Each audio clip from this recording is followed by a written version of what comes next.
1585 ಸಮೀಪದ 10ರ ಪೂರ್ಣಾಂಕವಾಗಿ ಬರೆಯಿರಿ. ಇರಿ, ಅದನ್ನ ಪುನಃ ಬರೀತೀನಿ. 1585 ಸಮೀಪದ 10ರ ಪೂರ್ಣಾಂಕವಾಗಿ ಬರೆಯಿರಿ.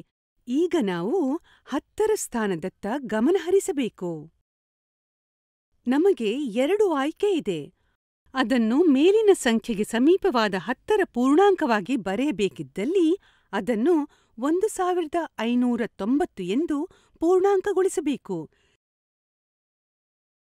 ನಾವು ಕೆಳಗಿನ ಸಂಖ್ಯೆಗೆ ಸಮೀಪವಾದ ಪೂರ್ಣಾಂಕವಾಗಿ ಬರೆಯಬೇಕಾದರೆ 1580 ಎಂದು ಬರೆಯಬೇಕು.